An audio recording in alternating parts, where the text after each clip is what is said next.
And you set me up too. Like, my expectations used to be in hell. The bar used to be in hell. On the ground.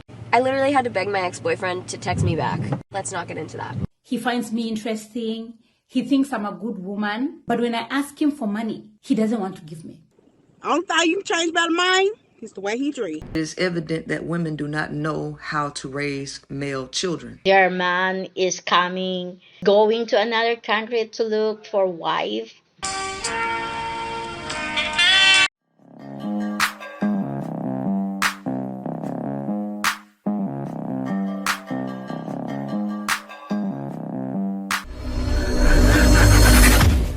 Guys, welcome back to More to Life. Now, today I'm at a new undisclosed location, and I'm going to do a lot of videos here, right? And I chose this location because you get a breath of fresh air. When I first started recording on YouTube, I was at a location like this, and I figure I started that way, why not finish that way, right? All right, so let's get right into it. Anyone out there have a nearly perfect boyfriend that almost never does anything to piss you off? But because he's nearly perfect, the times that he does do something to piss you off just hit a little bit different. I'm not kidding you, my boyfriend is probably the most thoughtful, caring, kind, selfless human on the planet. There is nothing that that man would not do for me. And yet, when he does the smallest thing to piss me off, I literally am enraged. I bet. And like, here's the thing, I know that that's not fair. I know it's not fair. I know I'm working on it. But it's almost like, you set the bar really high, brother. You set yourself up. And you set me up too. Like, my expectations used to be in hell. The bar used to be in hell. On the ground. I literally had to beg my ex-boyfriend to text me back. Let's not get into that. But the fact that I never have to ask this man for anything, the fact that he just does without being asked, or like just because he notices I'm struggling with something, has me just acting like I'm brand new. So here's your reminder: if you have a nearly perfect boyfriend who almost never does anything wrong, cherish him and learn to be nice, especially when you're PMSing, because that's where I'm at right now. You see what she just said, right? That's why, this is the same exact reason why the nice guy finished last, right? Everything he do gives me the ick. I guess she didn't say that, but she gets upset. That's what happens.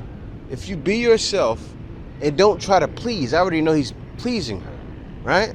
Even with my wife, I'm myself. I'm not gonna change up and be like, oh baby, I'm gonna do this for you, and I'll do that anyway. I'll tell you what happens, right?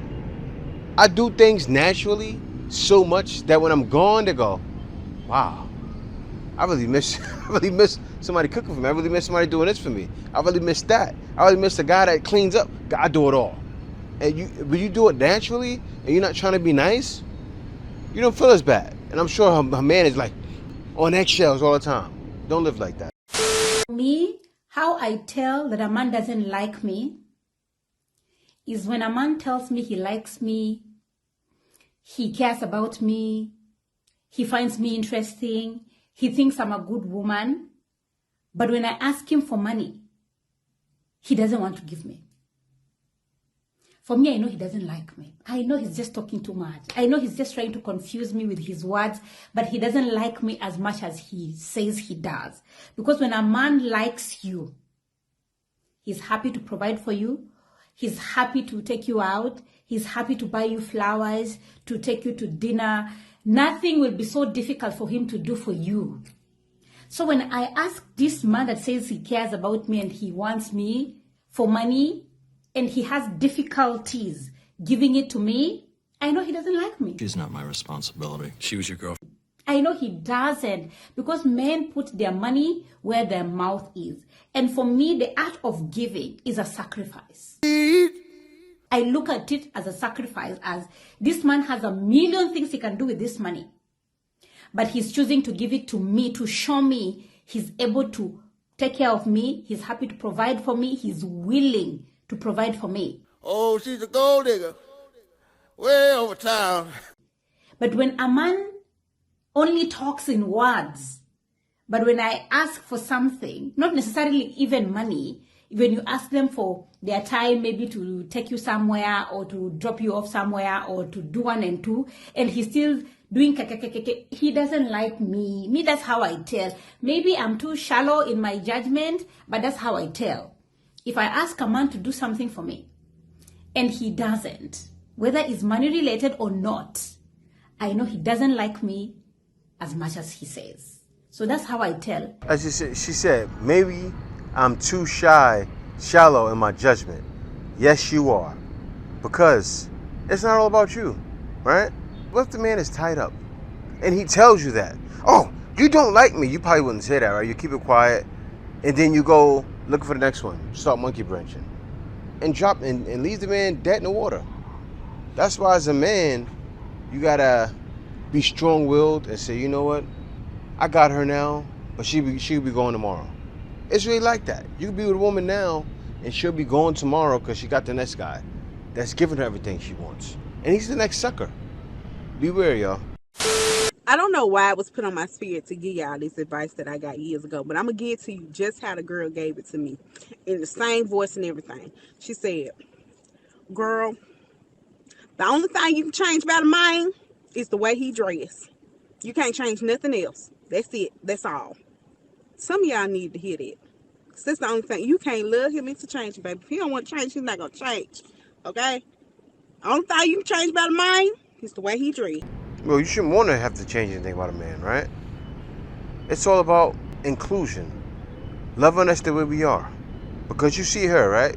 I got to point this out because she brought up the topic. Say if I told her, hey, babe, you need to lose weight. Oh, you don't love me the way I am. And all it does is it gets you nowhere, right? You're in a relationship and the person's trying to change it. Like, that's the thing right there that would need to change. The weight. But a woman that say, oh, I like tall guys. I'm short. I can't change that. I can't make myself taller. I can't make more money, right? So I say it as a man for yourself. Change for yourself, right? That's what I suggest. Because woman will definitely try to change you. But then you'll be dealing with a woman and then you'll go, okay, I want to make sure I have the right one. I want to make sure that I'm with the right one. And how do you know that? Time. Time tells. Time only tells. But me, I suggest going out. I suggest going out and get you a woman like the one behind the camera. She's holding the camera right now, right?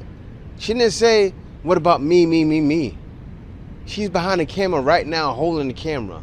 Yes, under the sun, doing what I need done. That's what it's all about, right? Not about, oh, what can I do for you? It's what can you do for me? Drizzle. That's what it's all about. And if this is the wild thing, right? When you get a woman like the one I have behind the camera, you could be in your drizzle together because it's all about inclusion, right? It's all about us making a larger piece of the pie together. But most women don't understand it because they are always having in mind, it's all about me. Forget about you, and we don't want that. Here's a comment left to me from a lady on the video where I described how misandrous mentality is created in men. Please, Queen, can you speak about relationships between boys and mothers? I have 2 sons. I'm having trouble believing this about them, but not other men. That is of no surprise to me, because when you birth boys, there is a cord that is created and connected to women and their sons that psychologically manipulate women into catering to their sons, creating a codependent cord where they don't see their sons the same way they see other males. This cord connecting causes women to self-sacrifice to ensure male survival, which negatively impacts male development. When you birth boys, male fetuses leave Y chromosomal DNA scattered across the female brain in multiple regions. Bearing sons can alter your mind. Male microchimerism in the human female brain. There's a clip going around from the Real Life Street Stars episode when they asked me if I had sons, how would I raise them? That women need to cut the cord around 6 or 7 years old. And a lot of people were up in arms, but they're up in arms because they have no knowledge of male development. It's the same women who coddle their sons and then complain about the codependent nature or behavior of someone else's son that they're trying to date, while they're raising their own sons the same exact way. When you look out into the world, it is evident that women do not know how to raise male children. My point exactly. So the opinions of a woman about how to raise male children when they don't do any study and they are responding to the effects of male DNA scattered across their brain, I don't listen to them, and their opinions are worthless to me, just as their opinions are worthless to the males whom they try to raise. It's not just that, right? A man has a different effect. Like, look at my son, right? Example is, he's coming here this summer.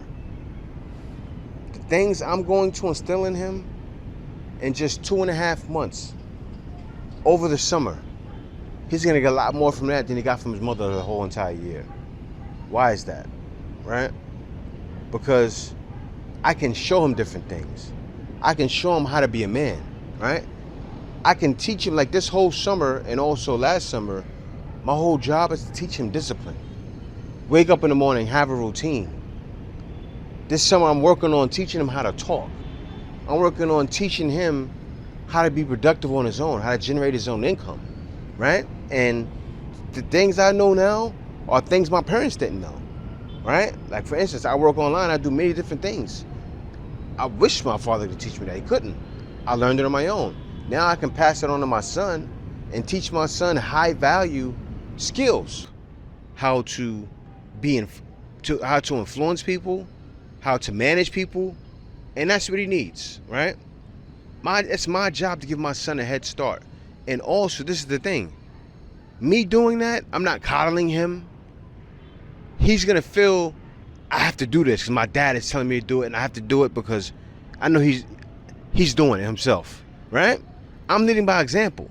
So he can see that as a man, okay, I want to be like him. He's showing me by example. He's doing this. So that's my job as a man, right? And the same thing for girls, right? Girls even respect their dads more and respect male figures more. So men overall has that effect. You even look at down to when they say who raises them better. The woman can't. Usually a man can raise kids alone, or a woman and the man, because then they get coddled from the mom, so they have that better love, right? Because I'm not giving any coddling. Of course, you know, I tell them I love you, all that stuff. I'm a big believer in that, right? So I do coddle in a way, but it's way different. It's night and day from the way a woman coddles. And yes, kids need fathers. Just a little comment regarding on those viral videos now that kept coming on my profile, okay? On my page. It's about a passport bros. Okay, so those black women are struggling that their man is going to another country to look for wife. So what is wrong with that? I don't think so that there is something wrong on that. What's wrong? And yeah, they are accusing that Filipina are uneducated, can speak a little English, poor. Okay, so what is wrong of being poor? Is that a criminal of being poor? And yeah, we accept it that being poor, have a little education, but we can speak English. Even though kids can speak English. Yeah, so what she's pretty much saying, what everybody already knows about the Philippines, because that's where she's from, and that's what she's talking about, right? When she says kids can speak English, the curriculum is taught in schools, right? They grow up speaking, understanding English, and like it's night and day from a lot of other countries. Like you go to Thailand, they're speaking Thai. The kids though in Thailand speak English, right? Every time I'm in the mall in Thailand, and I'm talking to younger children and people in college, they usually speak English. But this is the thing. A lot of these Western women are misinformed or not informed at all.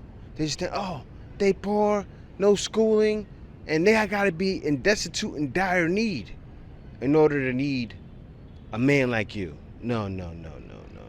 That's not the case. I'll tell you what. If you come to a Filipina or to a Thai woman with money up front, they could be the poorest person. I'm talking about a working Filipina, a regular Filipina. She can let you like you crazy, right? The woman you go up to and that takes the money up front, you don't want that woman. Because she's a woman of the night just trying to give you something, right? You don't go up to a woman, oh, I got money. They're going to look at you like, just like a woman in the U.S. would. I don't know, though. Y'all woman in the U.S. would probably say, yeah, you got some money? Yeah, give it to me. I'll take it. But no, a woman's going to feel like, who do you think you are?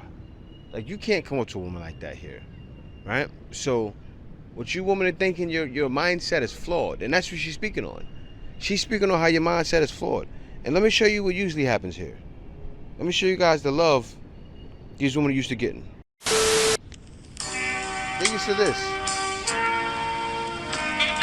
So this man said, ladies and gentlemen, welcome to the Warriors Mini Market, right? He came out here, got himself a Filipina. I already know from the mini market, right? That's how the markets look out here in the Philippines, with the shelves like that. But he came out here and got him something. And she'll be at that man's beck and call, just like he will be at hers. Because it's not about just taking, right? She just put him in a soft guy era. It has nothing to do with, oh, I'm taking this, yeah. You cooking for me, you doing this, you doing. You think he's not doing something? You think he's not providing the money? You think he's not paying the bills? But the reason why it works is because it's not as expensive as it is there. I'm telling you, for passport bros, Philippines, Thailand, all of these other countries, it's the cheat code. We figured out the cheat code. You know how I told my cousin, right? He couldn't fathom, he didn't see it until he came here, and I said it probably 4 or 5 videos. He came here on vacation and said, yeah, it's so cheap out there. And then he got really motivated and said, I need to do this working online thing. Because you can't fathom it. You can't think, okay, is this for me? But he sees now it's for him. And I'm happy he does. Because he finally realizes it's definitely more to life than dealing with a woman back home. See you next video. Peace. This is the way. Passport, bro. Cash for no. So he's coming.